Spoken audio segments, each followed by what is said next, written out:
a été placé sous mandat de dépôt, oui ou non? Un maître. Maître, s'il vous plaît. Qu'est-ce qu'on peut retenir de l'audition? La confusion, oui. alors que Maître Khoureyssi Ba, l'avocat de Ousmane Sonko, s'apprête à prendre la parole. Oui,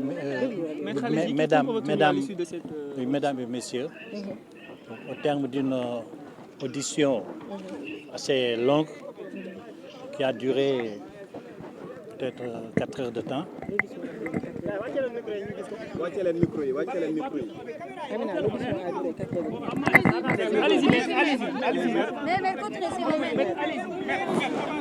Monsieur le doyen des juges donc, a demandé une suspension pour mettre en délibéré les diverses observations qui avaient été faites par les conseils.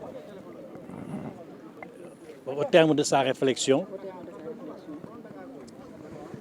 il a décidé d'aller dans le sens du réquisitoire du procureur de la République établi ce jour et demandant l'inculpation du président Ousmane Sonko des chefs de 8 infractions, dont la plupart sont criminelles, et évidemment donc du mandat de dépôt qui devait assortir cela par le jeu des dispositions de l'article 139 du Code de procédure pénale.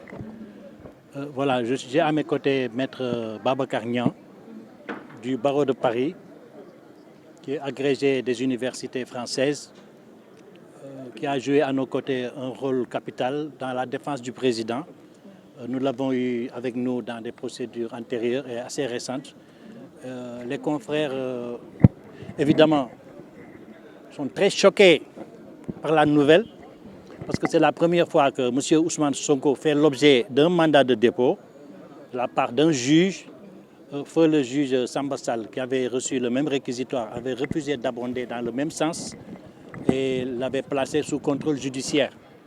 C'est vous dire que nous ne nous attendions pas du tout à cela, puisque sur le plan du droit, je ne voudrais pas violer le secret de l'instruction, ni m'épancher, parce que ce n'est pas un jour ou le lieu de s'épancher, mais je voudrais dire tout simplement que nous sommes extrêmement déçus. Et voilà, les autres confrères sont là, ils sont tous sous le choc comme vous le constatez. Maître, est-ce que vous mais la lutte continue. Que votre client a opté la stratégie du silence? Je vous ai dit que cela participe peut-être du secret de l'instruction. De toute façon, pour ce qui est du secret de l'enquête, ça a été éventré. Effectivement, pour l'enquête, ils ont dit et répété partout que Sonko avait opté pour le silence, ce qui n'est pas faux. Donc aujourd'hui, peut-être dans la même logique, puisque lui, il est dans la logique du contumax, c'est-à-dire du condamné par contumace, qui a été arrêté. Et la loi est très claire. Dans un tel cas de figure, la décision rendue par contumace ainsi que les peines sont rasées. Voilà, donc elles ne sont plus opposables, elles n'existent plus. Et voilà, nous, on est dans cette logique. Pour le reste, maintenant, ils ont prétexté de procédures totalement dénuées de sens, puisque, comme l'a dit le maître des poursuites, il fallait profiter de ce fameux vol de portable pour en faire un prétexte, un moyen, comme selon son expression, c'était le moyen d'initier des poursuites, de déclencher les poursuites, un moyen de déclencher les poursuites. On a expliqué que ce n'était pas possible, c'était ajuridique, parce que ce vol, si vol il y a, qu'il soit un vol individuel ou un vol en réunion, d'autant plus que dans le procès verbal de l'enquête, sans violer le secret de l'enquête ni de l'instruction, la dame qui est victime de ce vol de portable a complètement innocenté M. Sonko.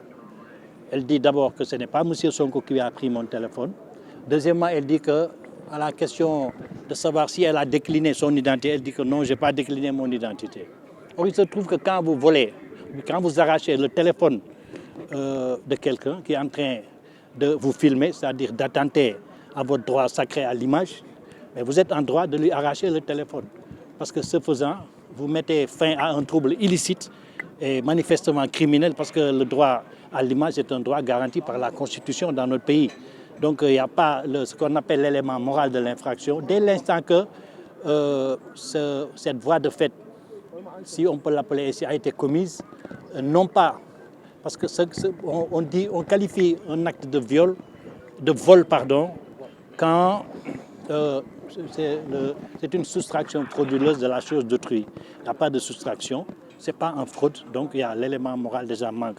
L'élément matériel manque puisque la victime vous dit que non, ce n'est pas Sonko. Donc, et c'est ces deux éléments qui ont servi, comme le dit le procureur, de déclencheur des procédures. Mais quand on déclenche des procédures postérieures aux faits même. Mais on convoque des dossiers, des faits qui ont lieu depuis 2021 jusqu'à 2023. Donc c'est ça qui, juridiquement, pose un problème. En tant que tel, ça, le juge ne devait pas l'accepter. La grève de la faim qu'il a entamée hier. Non, Jusqu'au moment où je vous parle, M. Sonko est cohérent dans sa démarche et sa prise de décision n'a pas changé, pour le moment du moins. Il observe toujours cette grève de la faim. Mais au-delà de cette charge, retenue par le procureur de la République, quelle est la 8e charge? La 8e charge, non, c'est trop tôt d'en parler. Maintenant, voilà, ils ont ajouté la diffusion de fausses nouvelles aux 7 charges que vous connaissez. Voilà. Vous savez, cette...